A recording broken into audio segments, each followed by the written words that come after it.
तो नमस्कार दोस्तों। तो आज हम इस वीडियो में हम लोग बात करेंगे 3 फंडामेंटल स्ट्रॉन्ग स्टॉक के बारे में जो इंटरनेट सेक्टर से बिलोंग्स करता है, जिसमें आज फर्स्ट कंपनी देखेंगे हम जो है नौकरी। इसको इन्फो एज भी कहते हैं। इसको देखेंगे कि पिछले ट्रेडिंग सेशन में 7,392 पे ये बंद हुआ है, माइनस में जाकर के बंद हुआ है 0.69%। इसका मंथली चार्ट पैटर्न देखेंगे हम लोग लॉन्ग टर्म का, तो ये बुलिश ही रहा है। कंपनी का देखेंगे 2017 से अभी तक का जो चार्ट पैटर्न है वो काफ़ी खूबसूरत है और ऊपर ही जा रहा है। यहाँ देखेंगे कि 2021 के मध्य से लगभग सारी कंपनी जो है 2021 और 22 के बीच से लास्ट अपना ऑल टाइम हाई बनाकर नीचे करेक्शन में गया। उस समय मार्केट का सिचुएशन ही इस तरह से बना था कि रसिया यूक्रेन युद्ध जो स्टार्ट हुआ था, जिसके कारण पूरे विश्व में इन्फ्लेशन का प्रभाव बढ़ने की संभावना था, जिसके कारण सभी कंपनियां लगभग बहुत अच्छी कंपनियां जो है 40 to 50% करेक्ट हुई, जिसमें ये भी जो है अपने ऑल टाइम हाई से 40 to 50% ये भी करेक्ट हो गई थी। करीब 3,000 के करीब की कंपनी आ गई थी। तो इस टाइम में कंपनी ने इन्वेस्टर को, जो खासकर लॉन्ग टर्म इन्वेस्टर थे, उनको काफ़ी अच्छा एक्यूमुलेशन करने का मौका दिया। और जो इन्वेस्टर यहाँ कोविड-19 में चूक गए थे लेने के लिए और उनको मौका नहीं मिला था, फिर यहाँ कंपनी मौका दी थी, बट वो ऐड नहीं कर पाए थे अच्छा खासा और ऑल टाइम हाई पे ट्रेड कर रहा था, तो उन्हें एक काफ़ी अच्छा ये मौका मिला था, जिसमें वो अपने एक्यूमुलेशन को बढ़ाने के लिए, नंबर ऑफ स्टॉक पोर्टफोलियो में बढ़ाने के लिए, और वैसे इन्वेस्टर्स भी जो पहले से चाह रहे थे कि हम इसमें इन्वेस्ट करें बट वो इन्वेस्ट अच्छा खासा नहीं कर पाए थे, उन्हें भी ये मौका मिला। तो जो इन्वेस्टर लॉन्ग टर्म के होंगे वो यहाँ पे काफ़ी अच्छा खासा वो अपने पोर्टफोलियो में इस कंपनी को ऐड किया। और बहुत से ऐसे भी रिटेल इन्वेस्टर थे जो इस पीरियड में वो थक हार कर कंपनी को उन्होंने बुरा कहकर बेच भी दिया, बट कंपनी यहाँ से अपना फर्स्ट यहाँ जो है बॉटम बनाया, फिर यहाँ बॉटम बनाया, तो ये लास्ट बॉटम पर सपोर्ट लेने के बाद कंपनी धीरे धीरे काफ़ी अच्छा परफॉर्मेंस दिया और अभी तक में ये कंपनी नीचे से अपने ऑल टाइम हाई के आसपास ये करीब करीब पहुंच चुकी है, जो यहाँ से ज़्यादा चांस है कि ये कंपनी ब्रेकआउट दे सकता है। और ये अगर ब्रेकआउट दिया तो यहाँ से काफ़ी अच्छा खासा ये तेज़ी दिखा सकता है। नौकरी जो है इंटरनेट सेक्टर में मार्केट लीडर है और बहुत ही अच्छी कंपनी है, मैनेजमेंट बहुत अच्छा है इसका, और जब ये चलता है तो फिर ये जल्दी किसी को मौका देता नहीं है।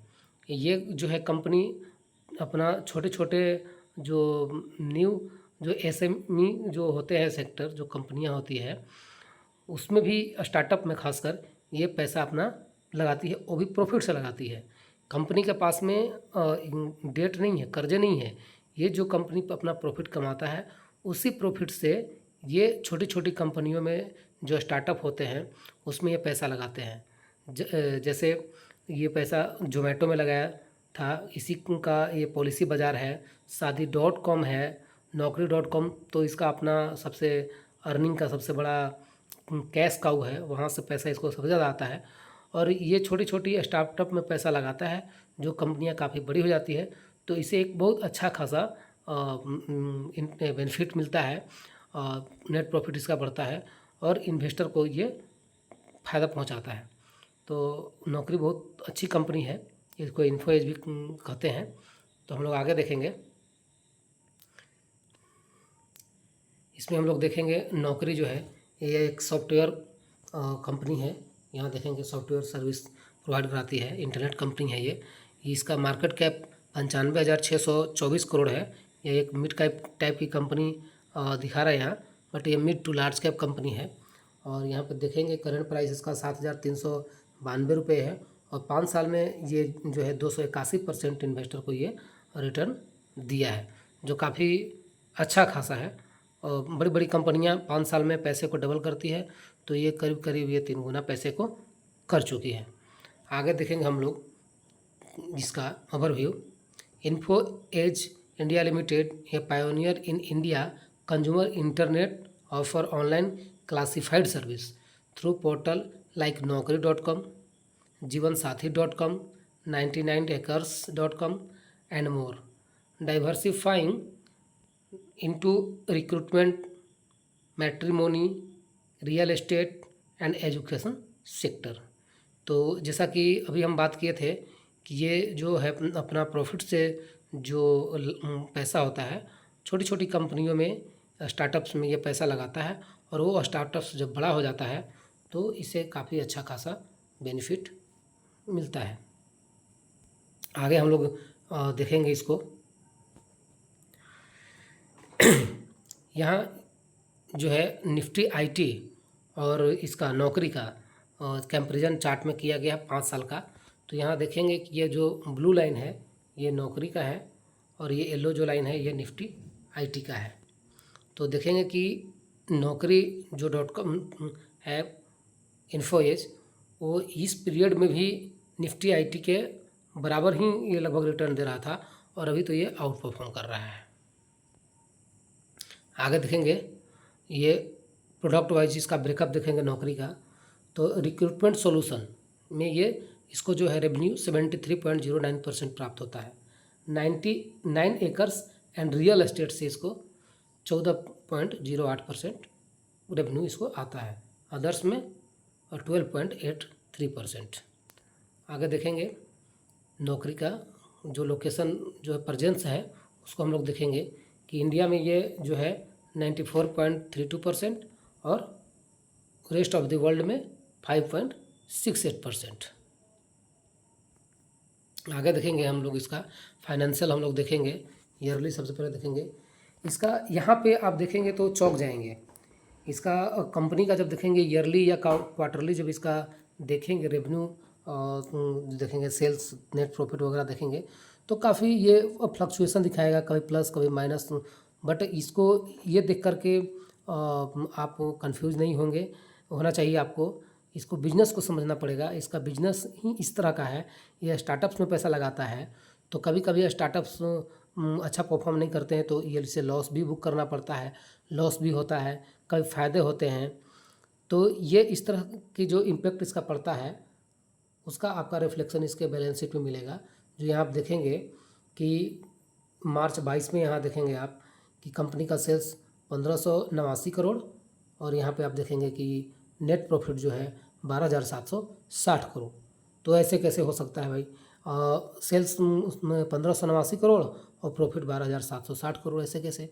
तो इसे जो है जो कंपनियां जो छोटे छोटे कंपनियों में ये जो स्टार्टअप्स में पैसा लगाता है तो वहाँ से ये प्रॉफिट बुक करता है या वहाँ से डिविडेंड प्राप्त होता है या और किसी माध्यम से जब इसे प्रॉफिट प्राप्त होता है तो इसको बैलेंस शीट में दिखाना पड़ता है, जो इस तरह का इसका रिफ्लेक्शन अदर प्रॉफिट के रूप में इसको आता है। यहाँ देखेंगे फिर नेक्स्ट ईयर में देखेंगे यहाँ 1589 करोड़ था सेल्स, जो अगले साल मार्च 2023 में 2346 करोड़ हो जाता है। फिर यहाँ पर आप देखेंगे काफ़ी इंटरेस्टेड, जो यहाँ प्रॉफिट आपको अचानक 12,760 करोड़ दिखा था, यहाँ आप देखेंगे कि माइनस में प्रॉफिट आ गया, माइनस 107 करोड़। फिर अगले साल देखेंगे इसको मार्च 2024 में तो सेल्स ग्रोथ इसका जो है 2,536 करोड़ और प्रॉफिट फिर देखेंगे आप कि एकाएक प्लस में आ गया 575 करोड़। तो इस तरह का ये इसका बैलेंस शीट में फ्लक्चुएशन आपको दिखेगा। बट इसको देख करके कोई भी एक साधारण इन्वेस्टर जो नया बिगिनर इन्वेस्टर हो जो होते हैं वो कंफ्यूज कर जाते हैं और इसमें पैसा लगाने से कतराते हैं। बट इसके बिजनेस को समझना पड़ेगा, नेचर ऑफ बिजनेस को समझना पड़ेगा। तो उसको समझने के बाद जब समझेंगे तो इसका मैनेजमेंट भी काफ़ी खूबसूरत है और कंपनी भी काफ़ी अच्छा है। तो पैसा जब भी इसमें लगाएंगे तो इन्वेस्टर को पैसा ये बना के दिया ही है। अब यहाँ देखेंगे डेट कंपनी के पास में तो एक 1.02 करोड़ दिखा रहा है, जो ये शॉर्ट टर्म का कोई लाइबिलिटी होता है वो यहाँ रिफ्लेक्ट होता है, बट एक कंपनी डेट फ्री है। यहाँ देखेंगे 2.42 करोड़ कर्जा है और यहाँ मार्च 24 में देखेंगे 2.58 करोड़ कर्जा है, जो काफ़ी मैनेजेबल है। 95,000 करोड़ की कंपनी है और ये 2-2.5 करोड़ जो दिखा रहा है कर्जा, वो तो कुछ मतलब नहीं के बराबर, इसको इग्नोर किया जा सकता है। आगे देखेंगे इसको हम लोग क्वार्टरली देखेंगे। हम लोग क्वार्टरली हम लोग जब देखेंगे तो जून 2023 में देखेंगे कि 626 करोड़ सेल्स है, जो बढ़कर यहाँ पे दिखाएगा जून 2024 में आपको 677 करोड़। और यहाँ देखेंगे जून 2023 में नेट प्रॉफिट 159 करोड़, जो जून 2024 में 233 करोड़। फिर ये मार्च क्वार्टर में देखेंगे 657 करोड़ और यहाँ 677 करोड़, और यहाँ देखेंगे 60 करोड़ और यहाँ 233 करोड़। तो क्वार्टरली तो सही परफॉर्मेंस है कंपनी का। आगे देखेंगे, यहाँ देखेंगे प्रमोटर होल्डिंग। इसमें प्रमोटर के साथ साथ जो भी शेयर होल्डिंग पैटर्न है, यहाँ देखेंगे प्रमोटर के पास 37.88% है। एफआई के पास पहले था 30.87% मार्च क्वार्टर में, जो जून क्वार्टर में इसका हो चुका है 32.14%। डीआई का होल्डिंग मार्च क्वार्टर में 18.82%, जो घट करके 17.85%, काफ़ी माइनर सा घटा है। अब यहाँ देखेंगे पब्लिक का 3.70% मार्च 24 में, जून में देखेंगे 3.29%, और अदर देखेंगे तो इसमें भी 8.73% और यहाँ 8.88%। तो शेयर होल्डिंग पैटर्न काफ़ी अच्छा है। इसमें एफआई और डीआई का होल्डिंग बहुत ही बढ़िया है, बहुत ही ज़बरदस्त है। और रिटेल इन्वेस्टर देखेंगे कि कहीं भी जो बहुत अच्छी जो कंपनी होती है, बहुत जो बड़ी कंपनी होती है, और वो काफ़ी करेक्शन कभी कभी देता है 40% 50%, तो वहाँ आपको देखेंगे कि रिटेल इन्वेस्टर वहाँ से निकल ही जाते हैं, लगभग निकलते हुए दिखाई देंगे। तो यही एक मतलब निगेटिव है पॉइंट रिटेल इन्वेस्टर के लिए। जब कंपनी चलना होता है तो रिटेल इन्वेस्टर वहाँ से निकलना शुरू कर देते हैं, निकल जाते हैं, और वही एफआई और डीआई अपना स्टेक को अच्छा खासा बढ़ा देते हैं। तो ये कंपनी काफ़ी अच्छी कंपनी है। इसका आगे हम देखेंगे पीयर कंपेरिजन। पीयर कंपेरिजन देखेंगे कि नंबर 1 पे नौकरी यहाँ दिखा रहा है, इसका मार्केट कैप 95,624 करोड़, पी 147। तो ये कंपनी जो है काफ़ी डिमांडेबल है, शेयर होल्डर्स जानते हैं, जो बड़े बड़े इन्वेस्टर हैं वो जानते हैं, और इसको काफ़ी अच्छा खासा वैल्यूएशन देख के रखे हैं। 147%, 147%, इतना महंगा कंपनी, फिर भी इसको जो है मार्केट में वैल्यूएशन अच्छा खासा प्राप्त है, और शेयर होल्डर्स इसको एफआईडीआई जो है बहुत दबा के रखे हुए हैं। आगे देखेंगे हम लोग नेक्स्ट कंपनी हम लोग देखेंगे इंडिया मार्ट। ये भी एक ई कॉमर्स की बहुत बढ़िया कंपनी है, जिसका करंट प्राइस 2,896 है।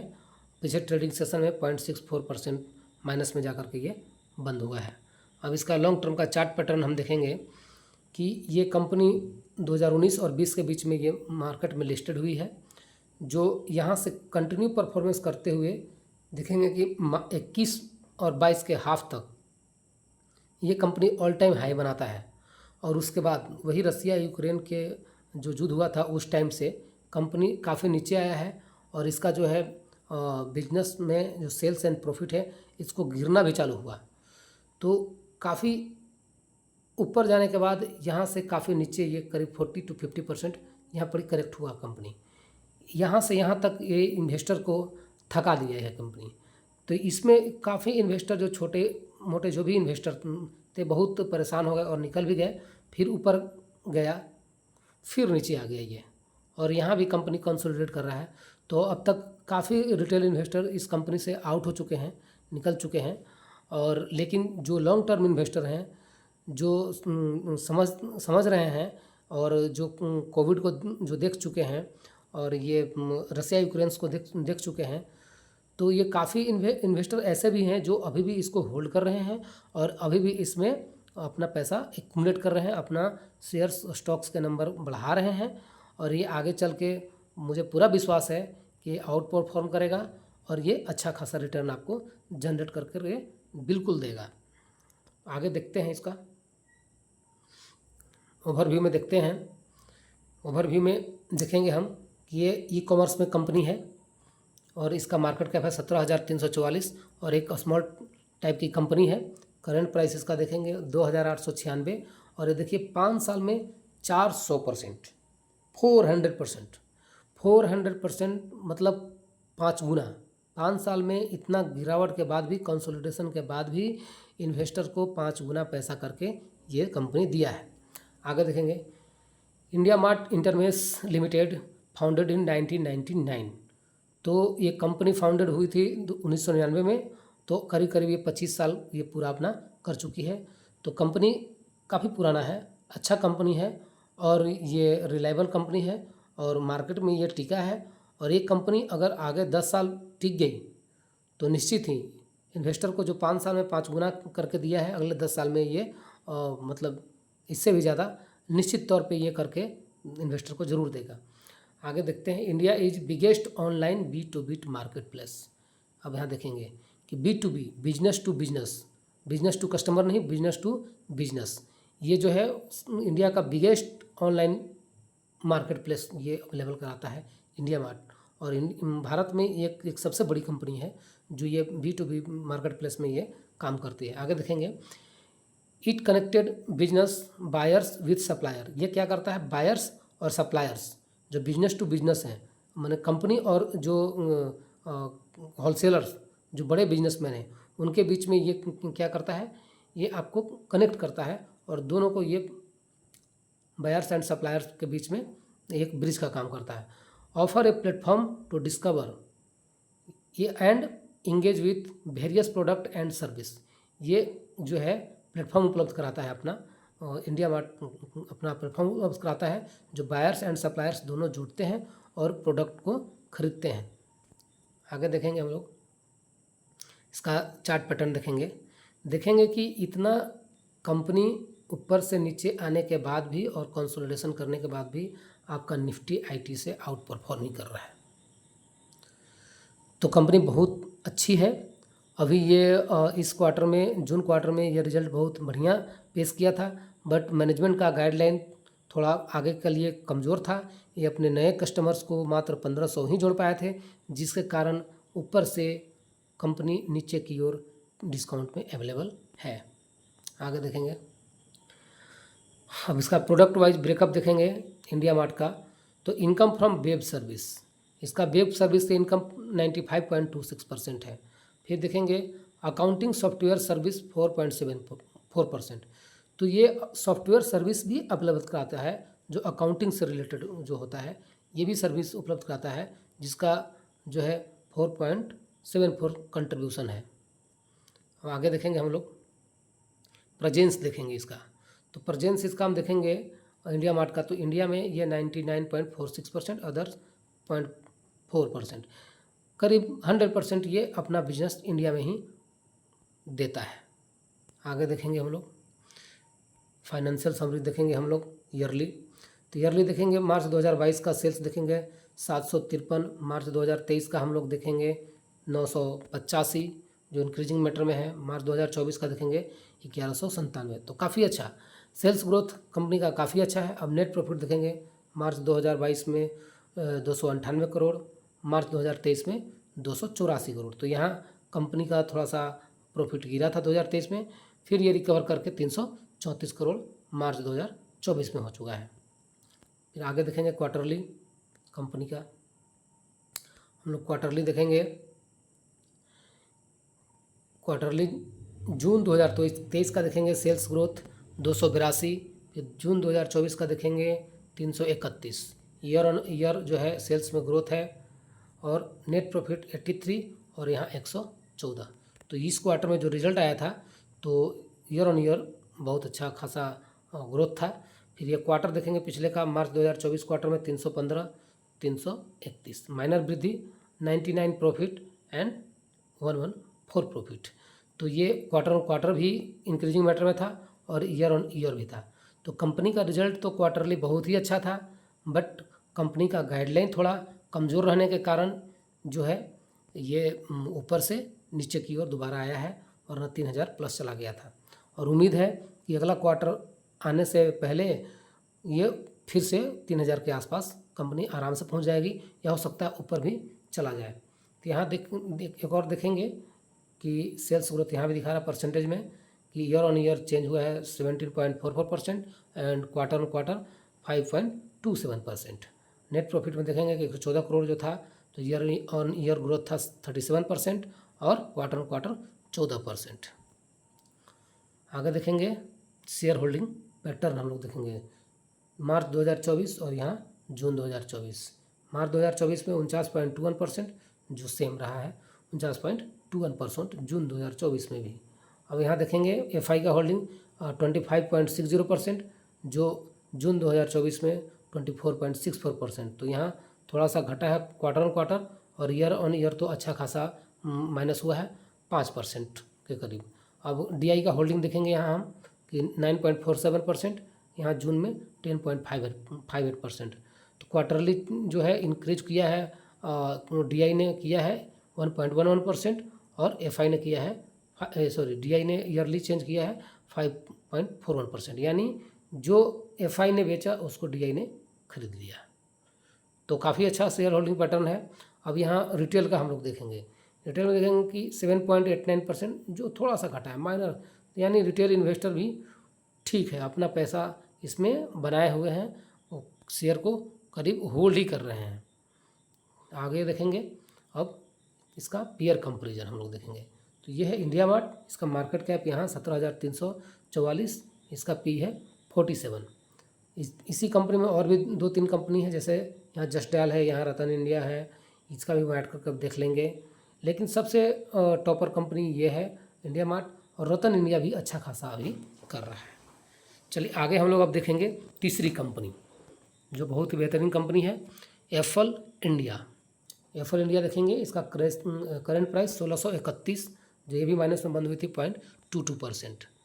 ये एक कंपनी बहुत ही बढ़िया इंटरनेट की कंपनी है, और जब से ये मार्केट में लिस्ट हुआ है 2019 और 20 के करीब, तो आप देखेंगे कि यहाँ टॉप बनाया था, यहाँ से टॉप बनाने के बाद ये इसका कंसोलिडेशन फेज, यहाँ बॉटम, वापस बॉटम, वापस बॉटम, और अभी अपने ऑल टाइम हाई के आसपास ट्रेड कर रहा है, जो ये ब्रेकआउट के करीब है, करीब करीब ब्रेकआउट हो ही गई है, सस्टेन भी कर रहा है।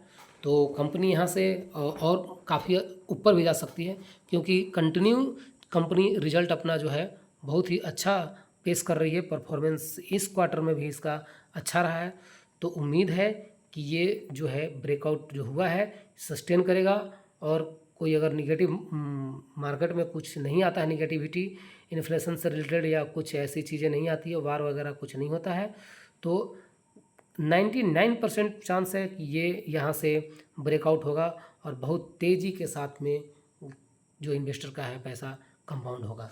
तो ये एक छोटी कंपनी है, लेकिन बहुत ही बेहतरीन अभी तक परफॉर्मेंस है, और इसका फ्यूचर ब्राइट लग रहा है, और ये उम्मीद है कि यहाँ से अच्छा खासा इन्वेस्टर को रिटर्न उपलब्ध कराएगा, और जो पुराने शेयर होल्डर्स हैं उनकी कंपाउंडिंग अच्छी खासी होगी।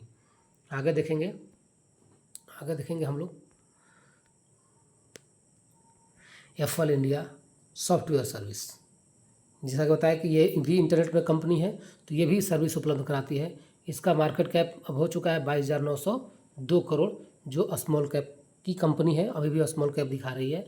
हालांकि ये मिड कैप का 20,000 से ऊपर मिड कैप हो जाता है, बट ये इसको स्मॉल कैप में ही अभी हम कंसिडर करेंगे। अब यहाँ देखेंगे कि 5 साल में कंपनी ने करीब 10 गुना से ज़्यादा 949%, माने 10 गुना से भी ज़्यादा इसने इन्वेस्टर का पैसा आसानी से कर दिया है 5 साल में, सोच सकते हैं। आगे देखेंगे हम लोग overview. Apple India limited is a global technology business with 2 segment, consumer platform for mobile advertising. Mobile advertising जो आप एडवर्टाइजमेंट जो मोबाइल में देखते हैं, यूट्यूब में देखते हैं, फेसबुक में देखते हैं, कहीं भी सोशल मीडिया पर जो आप एडवर्टाइजमेंट आप देखते हैं, तो इंडिया में यही एक लार्जेस्ट कंपनी है, नंबर 1 कंपनी है जो एडवर्टाइजमेंट में काम करती है। वर्ल्ड में गूगल नंबर 1 पे है, गूगल नंबर 1 पे है, गूगल के बाद सेकंड नंबर आता है एफल का, और इंडिया में नंबर 1 आता है। तो कंपनी काफ़ी अच्छा है और छोटी कंपनी है, और ये अगर कंपनी टिक गई 10 साल, इसका डाटा काफ़ी इंपॉर्टेंट होता है। अगर गवर्नमेंट इसके डाटा पर कुछ ज़्यादा रेस्ट्रिक्शन नहीं लगाता है, सिर्फ यही है कि इसमें रिस्क पॉइंट है, अगर इस पर रेस्ट्रिक्शन नहीं लगाता है और इसी तरह से कंपनी यदि परफॉर्म करती रही तो 10 साल में टिक गई तो इन्वेस्टर के पैसे को काफ़ी मल्टीपल ये आसानी से कर देगा। आगे हम लोग देखेंगे ऑनलाइन टू ऑफलाइन सर्विस, ये इसका ऑनलाइन भी है एंड ऑफलाइन सर्विस है। And enterprise platform for enhancing engagement with mobile users, mobile users जो है जैसा कि हम बताएं तो ये है। सेक्टर का पी देखेंगे कि 36 है, लेकिन इसको पी मिला है 72.09 मिल चुका है इसको। इन्वेस्टर ने इसको वैल्यूएशन ज़्यादा दे रखा है, परफॉर्मेंस भी अच्छा कर रहा है तो वैल्यूएशन भी अच्छा है। आगे देखेंगे हम लोग चार्ट पैटर्न देखेंगे हम लोग इसका निफ्टी मीडिया से इसको कंपेयर हुआ है, देखेंगे कि इसका चार्ट पैटर्न काफ़ी अच्छा है और यहाँ ऊपर जाने की तैयारी में है। बाकी नीचे देखेंगे मीडिया नीचे है और ये आईटी प्रोडक्ट जो और भी उसको मिला करके तिजोरी ने जो इंडेक्स बनाया है उससे तो काफ़ी ऊपर ही है ये। आगे देखेंगे एफएल का प्रोडक्ट वाइज ब्रेकअप देखेंगे कि सीपीसीयू बिजनेस जो है 99% है और नॉन सीपीसीयू न के बराबर, यानी सीपीसीयू जो है कंज्यूमर बेस जो है इसका जो एडवर्टाइजमेंट का जो बिजनेस है वही इसका 100% है। सिर्फ एक ही बिजनेस में है, अगर ये बिजनेस में किसी तरह की यदि डेंट हुई तो काफ़ी इसके अंदर गिरावट भी आ सकती है, ये एक रिस्क भी है। तो कंपनी छोटी है तो पैसे भी आपको उसी के हिसाब से इसमें पैसे लगाने हैं, ऐसा नहीं कि पैसे जो बड़ी बड़ी कंपनियां हैं उसके तरह इसमें पैसे आपको लगा देना है जिससे आपको रिस्क आ जाएगा, ऐसा नहीं करना है। आपको अपना रिसर्च करना है, आपको स्टडी करना है, इस कंपनी को अच्छे तरह से समझना है। ये एक फिर नंबर 1 कंपनी है लेकिन फिर भी एक छोटी कंपनी है और एक ही बिजनेस में एक ही सेगमेंट में ये काम करती है, तो ये रिस्क भी है और इसका फ़ायदा है तो इसका रिस्क भी है। इसलिए पैसे भी इसमें अपना स्टडी रिसर्च करने के बाद ही लगाएं और पैसे भी लिमिट ही लगाएं, ज़्यादा पैसे इसमें लगाना थोड़ा रिस्क है। आगे देखेंगे हम लोग, आगे देखेंगे प्रेजेंस देखेंगे तो इंडिया में ये 27% है और अदर्स इसका 72.4%, यानी कि ये जो है अभी वर्ल्ड में सिचुएशन जो ख़राब हुई है जिसके कारण ये कंपनी इसका मतलब कि अभी परफॉर्म नहीं कर रही है कंपनी, जबकि अपना जो नेट प्रॉफिट और सेल्स ग्रोथ कंटिन्यू दे रही है, फिर भी कंपनी का परफॉर्मेंस जो है ज़्यादा तेज़ नहीं भागा है, जितना 2 साल 3 साल से जो है एक ही जोन में एक जो है कंसोलिडेट कर रहा है। तो इसमें तो चांस तो बहुत है कि यही सिचुएशन अगर रहा और सिचुएशन वर्ल्ड का सुधरा पॉजिटिव मिला तो ये काफ़ी कंपनी उड़ सकता है। आगे देखेंगे इसका ईयरली हम लोग कंपेरिजन देखेंगे, फाइनेंशियल सब देखेंगे। 517 करोड़ देखिए यहाँ जो 2021 में 517 करोड़ था, 2022 में आपका जो है मार्च 2022 में 1082 करोड़, एकदम डबल सेल्स एकदम डबल हो गया। फिर यहाँ से आप देखेंगे कि 1434 करोड़ मार्च 2023 में, तो यहाँ से करीब करीब 3 गुना हो चुका है। तो सेल्स ग्रोथ काफ़ी अच्छा है। अब नेट प्रॉफिट देखेंगे 135 करोड़, देखिए 224 करोड़ बढ़कर हो जाता है मार्च 2022 में, बहुत ही अच्छा। फिर मार्च 2023 में 245 करोड़, ये ऑलमोस्ट ज़्यादा जंप नहीं है लेकिन है। हाँ, कंपनी के पास कर्ज भी है थोड़ा 117 करोड़, 148 करोड़ और 103 करोड़। कंपनी का यहाँ पर कर्जा कम हुआ है, कंपनी प्रॉफिटेबल है तो कर्जे जो है इसके मैनेजेबल है, मैनेज है, इसको आप थोड़ा इग्नोर भी कर सकते हैं।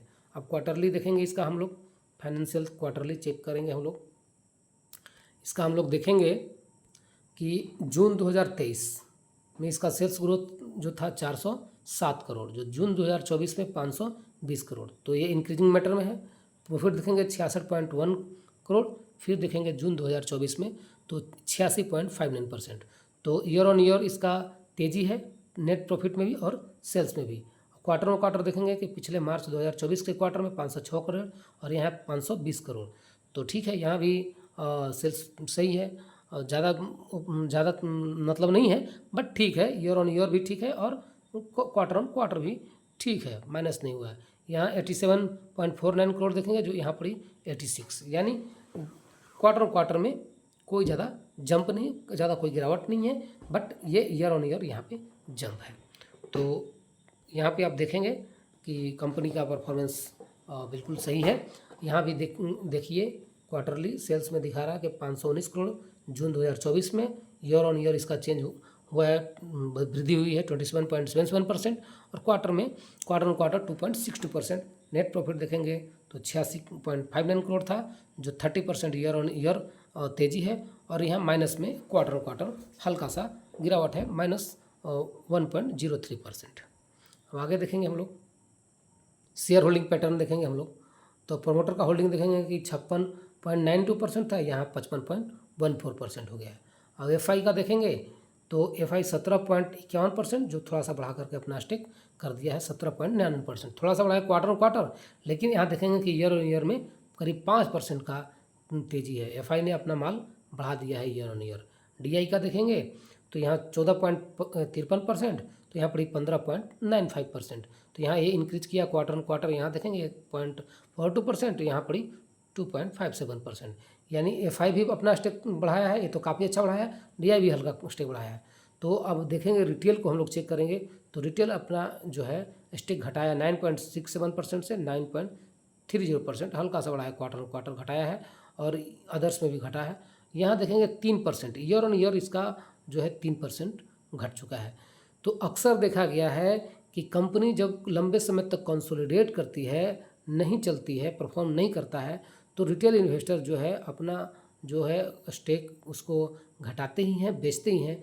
लेकिन ये पॉजिटिव पॉइंट होता है जब एफआई और डीआई जो इंस्टीट्यूशनल है वो अगर बाई करते हैं, तो ये लॉन्ग टर्म इन्वेस्टर को यही मौका होता है जब कंपनी गिरावट में होती है। कुछ कंपनी में इंटरनल इशू ना होकर के बाहर का जो एक्सटर्नल जो कुछ मैटर होता है जिसके कारण कंपनी डिस्काउंट मिल रही होती है, तो यही मौका होता है कि रिटेल इन्वेस्टर अपने पैसे को बढ़ाए और अपना एक्यूमुलेशन बढ़ाए, उसको अमाउंट अपना शेयर्स में बढ़ाए और शेयर की क्वांटिटी को बढ़ाए और उसको होल्ड करे, ताकि जब ये भागे तो पैसा आपको अच्छा खासा बने।